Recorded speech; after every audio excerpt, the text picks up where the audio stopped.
Hello everyone, मैं doctor Nilima. आज इस वीडियो का टॉपिक है लिखने की यांत्रिकी, मैकेनिज्म ऑफ राइटिंग।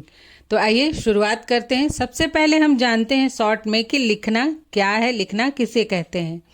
तो भाषा के मानक रूप का पालन करते हुए अपने मन के भाव एवं विचारों को लिपि के माध्यम से अभिव्यक्त करना ही लेखन है। अर्थात जो भी भाषा हम जानते हैं, चाहे वो हिंदी हो, इंग्लिश हो, मराठी हो, पंजाबी, गुजराती, बंगाली, कुछ भी, उसकी जो भी लिपि हो, उसके माध्यम से जब हम अपने विचारों को लिखकर व्यक्त करते हैं तो उसे ही हम लिखना कहते हैं। लेखन कौशल 4 भाषाई कौशलों में सबसे कठिन होता है। हम सबने पहले ही देखा है कि भाषा के 4 कौशल हैं: सुनना, बोलना, पढ़ना और लिखना। लिखना सबसे अंतिम में आता है, क्योंकि बच्चे पहले सुनते हैं, फिर उसे सुनकर बोलना सीखते हैं, फिर पढ़ना सीखते हैं और अंत में लिखना सीखते हैं। और लिखना सबसे कठिन होता है क्योंकि इसमें एक साथ अनेक प्रकार के कौशलों का उपयोग करने की आवश्यकता होती है। अभी तक आपने जो सुना, बोला, पढ़ा, वो सब तो काम आते ही हैं। साथ साथ भाषाई ज्ञान के जो नियम हैं उन सबको भी यूज करते हुए, उस ज्ञान को यूज करते हुए लिखना होता है। इसलिए कहा गया है कि लिखने का कौशल सबसे कठिन कौशल है। अब आइए देखते हैं कि लिखने की यांत्रिकी का क्या अर्थ है और एक परिभाषा भी देख लेंगे। लिखने की यांत्रिकी का अर्थ है लिखने की तकनीक, अर्थात वह तरीका जिससे लेखन कार्य सुंदर और अर्थपूर्ण बनता है। मतलब लेखन कार्य सुंदर भी होना चाहिए, अर्थपूर्ण भी होना चाहिए, नियमों के अनुसार भी होना चाहिए। इसकी एक परिभाषा है प्रोफेसर सहाय की। इन्होंने कहा है कि लेखन में यांत्रिकी शब्द का तात्पर्य लेखन के नियमों और तकनीकी से है, जिससे लेख पठनीय अर्थात पढ़ने योग्य, स्पष्ट कि क्या लिखा है और प्रवाहपूर्ण बनता है। अब हम बात करेंगे कि लिखने की यांत्रिकी के क्या तत्व है, अर्थात इस टेक्निक में क्या क्या एलिमेंट्स शामिल हैं।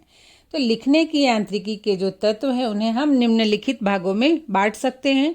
नंबर 1 है उपयुक्त वातावरण, 2 है आसन, 3 है लेखनी अर्थात पेन एवं पेंसिल पकड़ने का तरीका, 4 है उंगलियों का संचालन एवं संतुलन, 5 है अक्षरों का आकार, बनावट, रूप एवं शिरोरेखा, और 6 है हस्तलेख और या लिखावट, और नंबर 7 है वर्तनी अर्थात स्पेलिंग, 8 है विराम चिन्ह का उचित प्रयोग, और 9 है उचित गति या फिर लिखने की गति। अब हम इसे थोड़ा सा डिटेल में समझेंगे। सबसे पहले जो लिखने की यांत्रिकी का एलिमेंट है वो है उपयुक्त वातावरण। ये जैसे कि आपने पहले वीडियो में अगर देखा होगा तो जो पढ़ने की यांत्रिकी है, रीडिंग ऑफ मैकेनिज्म है, तो उसमें जो वातावरण था सेम समझ लीजिए ये भी है। नंबर 1 है आरामदायक मेज या फिर मेज का सही आकार। तो लिखने के लिए मेज का आकार छात्रों के अनुसार होना चाहिए, जिससे छात्र आरामदायक स्थिति में बैठकर लिख सकें।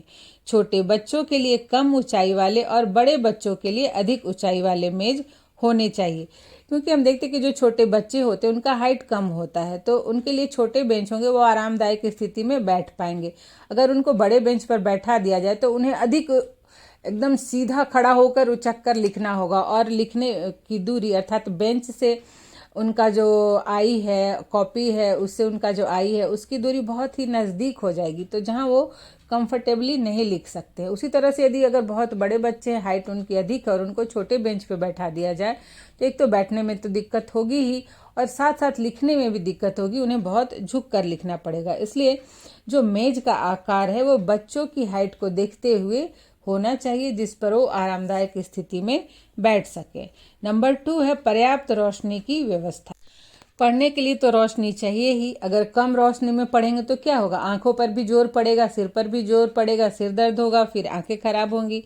तो इसलिए लिखते समय पर्याप्त रोशनी की व्यवस्था होनी चाहिए, जिससे छात्र क्या लिख रहे हैं वह स्पष्ट रूप से देख सके तथा उनकी आंखों व मस्तिष्क पर अधिक दबाव ना पड़े। आप देखेंगे चाहे स्कूल्स हो या एग्जामिनेशन हॉल्स हो, कहीं भी पर्याप्त रोशनी की व्यवस्था की जाती है, जहां पर बहुत ही स्मूथली प्रवाहपूर्ण तरीके से छात्र लिख सकें। नेक्स्ट जो है नंबर 3 वो है संवातन हवादार कमरा या फिर वायु संचार। तो वह कमरा, चाहे वो घर में हो, बच्चे जहाँ पढ़ते हों, या फिर विद्यालय में जो भी क्लासरूम हो जहाँ छात्र लिख रहे हों, वो हवादार होना चाहिए, वायु का संचार होना चाहिए, जिससे कि कमरे का वातावरण शुद्ध बना रहे। अगर आप देखें कि कमरे में कोई खिड़की नहीं है, एक ही दरवाज़ा है, तो वैसे कमरे में बैठने पर सफोकेशन होने लगता है, घुटन महसूस होने लगती है। इसलिए कमरे में वेंटिलेशन की उचित व्यवस्था आवश्यक है।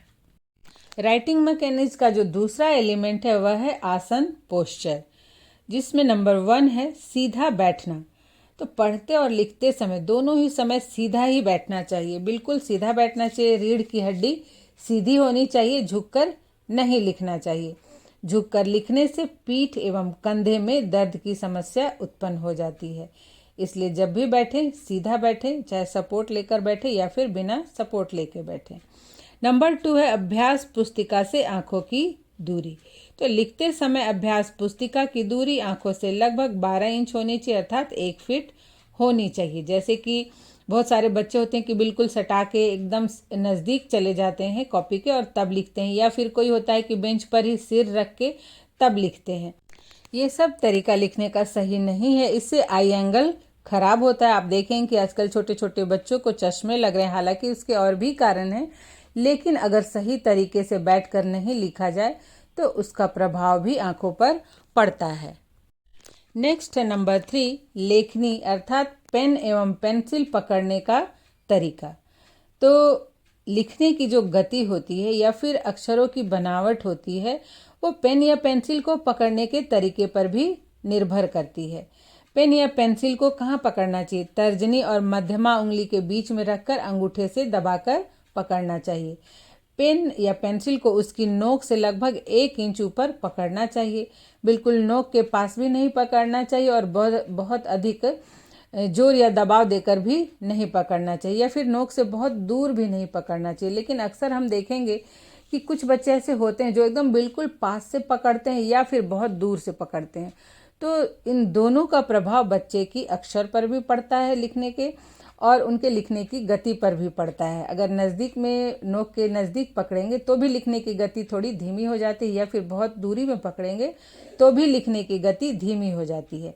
इसलिए ये चाहिए शिक्षकों कि बच्चों को पेन पेंसिल पकड़ने का सही तरीका सिखाए, और अगर वो गलती करते हैं तो फिर उचित मार्गदर्शन भी करें। नेक्स्ट है नंबर 4 उंगलियों का संचालन एवं संतुलन। तो देखिए, जो लिखना है वो उंगली की ही कला है, उसमें उंगली का ही काम होता है।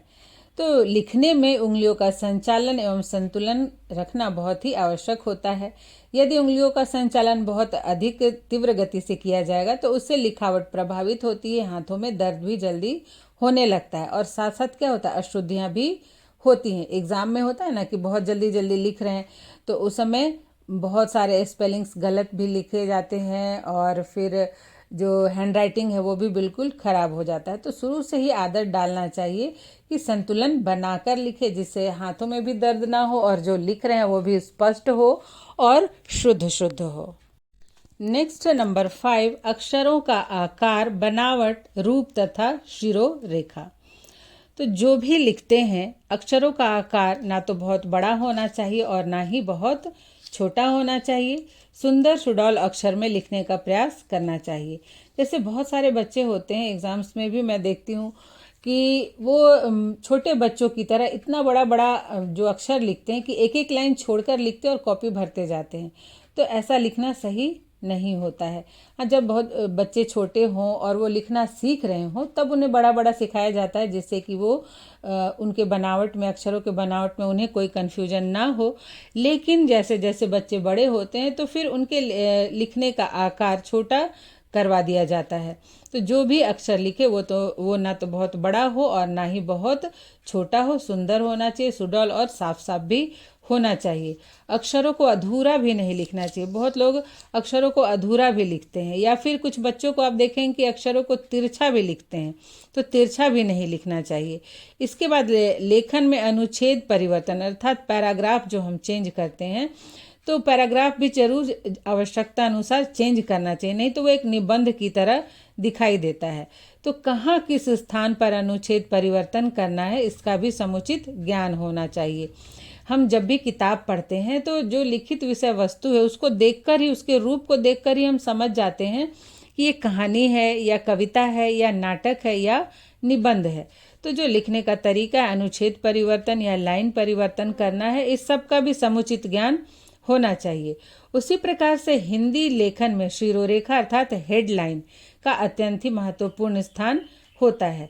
शिरोरेखा पूरे शब्द पर देना चाहिए तथा बाएं से दाएं की ओर देना चाहिए। कुछ लोग अधूरी शिरोरेखा देते हैं या फिर शब्द के अंतिम छोर पर छोटी सी शिरोरेखा दे देते हैं।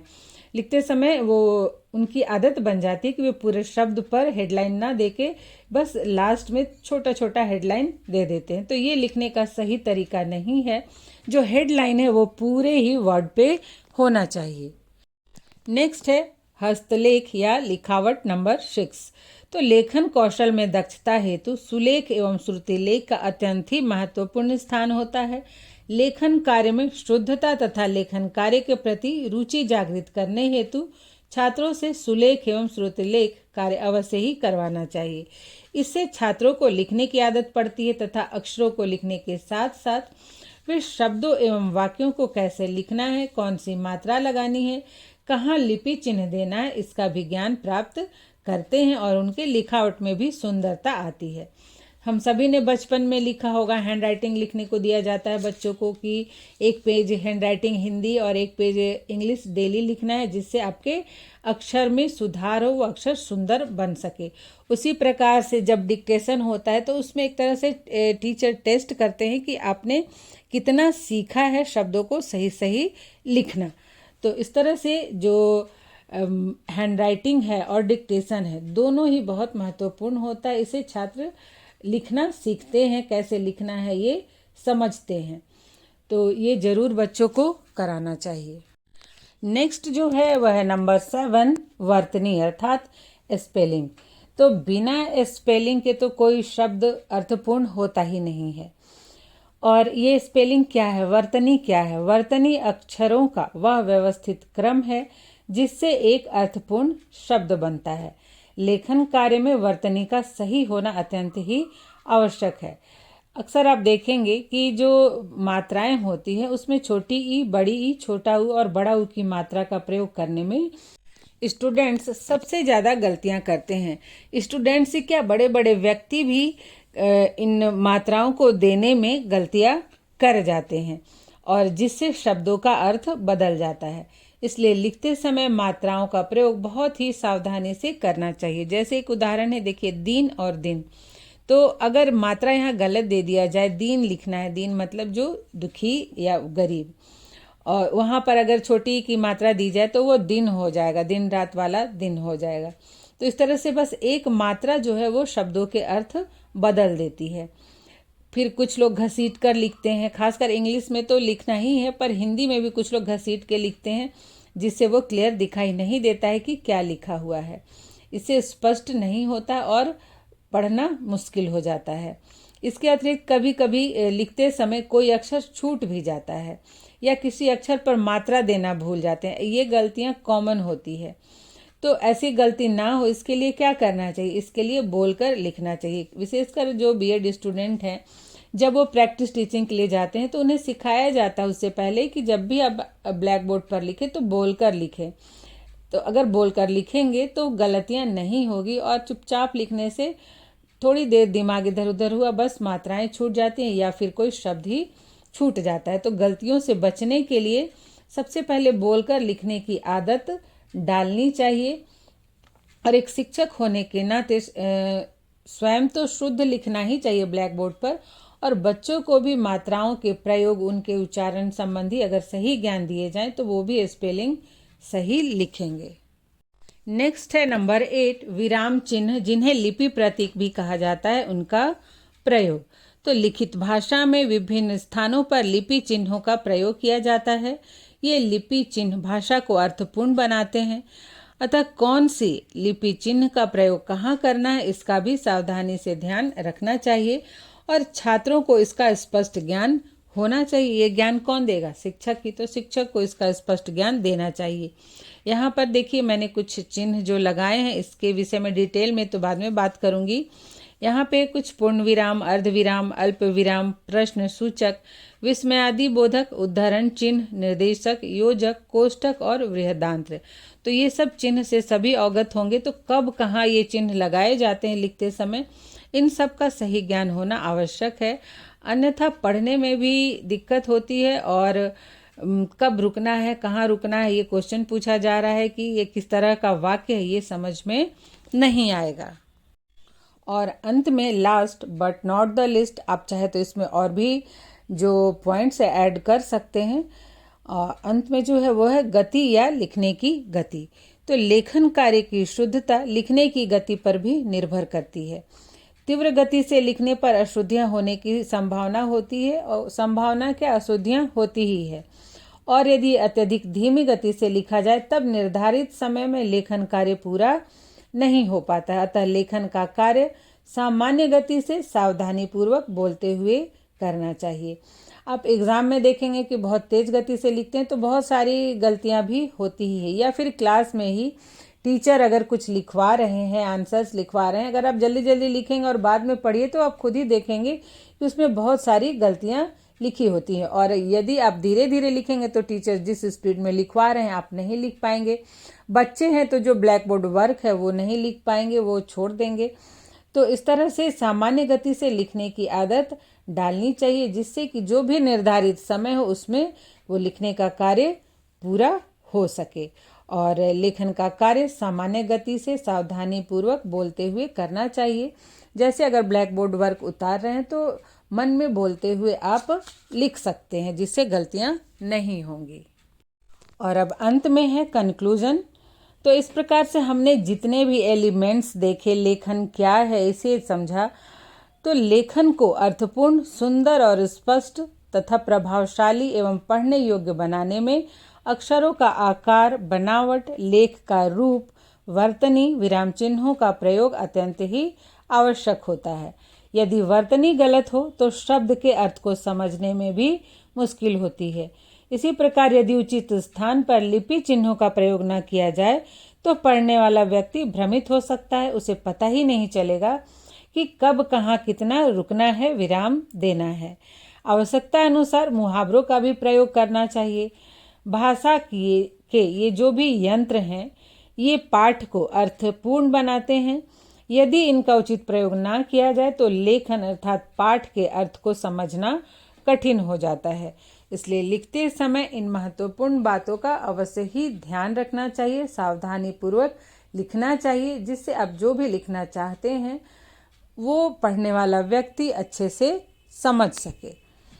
तो आशा करती हूँ ये वीडियो आपके लिए हेल्पफुल होगा। अगर हेल्पफुल हो तो लाइक करें और कमेंट करके भी बताएं, शेयर करें, जिससे दूसरों को भी इसका फ़ायदा मिले। आज यहीं तक, मिलते हैं नेक्स्ट वीडियो में।